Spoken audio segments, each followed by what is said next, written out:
नमस्कार, मैं करीना चौहान टेक्निया न्यूज में आप सभी का स्वागत करती हूं और आज की 10 बड़ी खबरें कुछ इस प्रकार हैं। निर्वाचन आयोग ने देश के 4 राज्यों हरियाणा, महाराष्ट्र, झारखंड और जम्मू कश्मीर के विधानसभा चुनाव के लिए तैयारी शुरू कर दी है। 25 जून से चारों राज्यों में मतदान केंद्र स्थापित करने की प्रक्रिया और मतदाता सूची का पुनरीक्षण कार्य शुरू किया जाएगा। निर्वाचन आयोग के अनुसार 20 अगस्त 2024 तक चारों राज्यों के मतदाताओं की सूची तैयार हो जाएगी। इसके बाद विधानसभा के चुनाव संपन्न कराए जा सकेंगे। हरियाणा में इस साल 3 नवंबर 2024 और महाराष्ट्र में 26 नवंबर 2024 को मौजूदा विधानसभा का कार्यकाल समाप्त हो जाएगा, जबकि झारखंड में 5 जनवरी 2025 को वर्तमान विधानसभा का कार्यकाल समाप्त होगा। वहीं जम्मू कश्मीर में भी चुनाव कराए जाएंगे, जबकि जम्मू कश्मीर में 2018 से राष्ट्रपति शासन लागू है। देश में पब्लिक एग्जामिनेशन एक्ट 2024 लागू हो गया है। नीट विवाद के बीच केंद्र ने अधिसूचना जारी कर दी है। इस एक्ट में हर बड़ी और अहम परीक्षाओं को शामिल किया गया है, जिसके तहत पेपर लीक मामलों पर रोक लगाई जा सकेगी। एक्ट में पेपर लीक मामलों में दोषियों पर सख्त कार्रवाई करने का प्रावधान किया गया है। इसके तहत परीक्षाओं में धांधली होने पर शख्स को 10 साल की सजा और 1 करोड़ रुपए तक का जुर्माना भरना पड़ सकता है। एनटीए ने संयुक्त CSIR UGC नेट परीक्षा को स्थगित कर दिया है। यह परीक्षा 25 जून से 27 जून के बीच आयोजित होने वाली थी। एनटीए ने कहा है कि कुछ अपरिहार्य कारणों के कारण यह परीक्षा स्थगित की जा रही है। परीक्षा की नई तारीख की घोषणा बाद में आधिकारिक वेबसाइट पर की जाएगी। CSIR UGC नेट परीक्षा साल में 2 बार जून और दिसंबर में 5 विषयों के लिए आयोजित की जाती है। इस साल 2 लाख से अधिक छात्रों ने परीक्षा देने के लिए रजिस्ट्रेशन कराया है।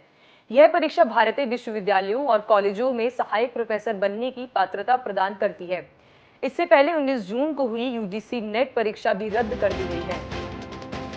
दिल्ली के रोहिणी में स्थित technical institute of advance studies में ग्रेजुएशन और पोस्ट ग्रेजुएशन प्रोग्राम के लिए एडमिशन शुरू हो गए हैं। संस्थान ने ग्रेजुएशन प्रोग्राम में BBA, BCA, BCom और पत्रकारिता एवं जनसंचार में प्रवेश करने के लिए आवेदन आमंत्रित किए हैं। इच्छुक छात्र टेक्निकल इंस्टीट्यूट की ऑफिशियल वेबसाइट के माध्यम से ऑनलाइन आवेदन कर सकते हैं।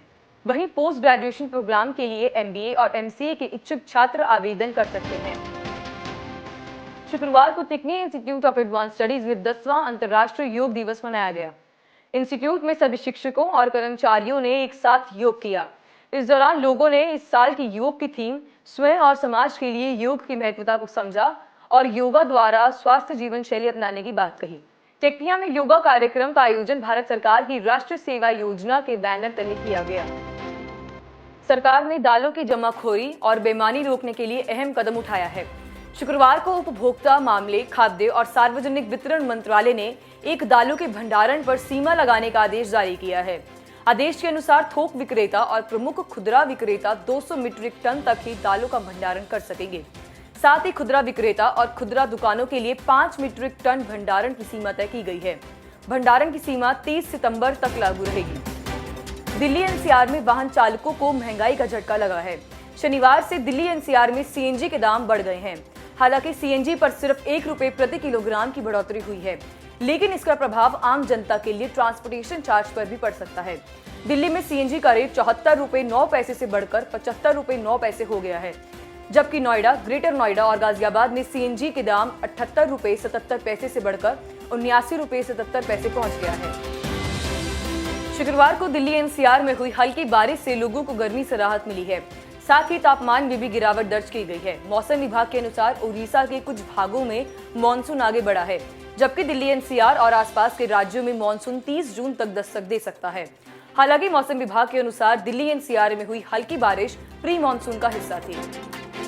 T20 क्रिकेट विश्व कप मुकाबले में भारत ने जीत का चौका लगा लिया है।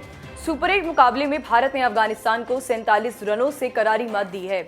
मुकाबले में भारत ने पहले बल्लेबाजी करते हुए अफगानिस्तान को 182 रनों का लक्ष्य दिया था, जबकि जवाबी पारी में उतरी अफगानिस्तान की टीम 20 ओवर में 134 रन पर ही ऑल आउट हो गई। भारत के लिए सूर्यकुमार यादव ने सबसे अधिक 53 रनों की पारी खेली। वहीं भारतीय गेंदबाज जसप्रीत बुमराह ने 3 विकेट लिए। बिग बॉस OTT सीजन 3 की शुरुआत हो गई है। शो की होस्टिंग की कमान इस बार बॉलीवुड अभिनेता अनिल कपूर संभाल रहे हैं। अनिल कपूर के आते ही शो के एक बड़े नियम में बदलाव किया गया है। पहली बार बिग बॉस के घर में मोबाइल फोन का इस्तेमाल किया जाएगा।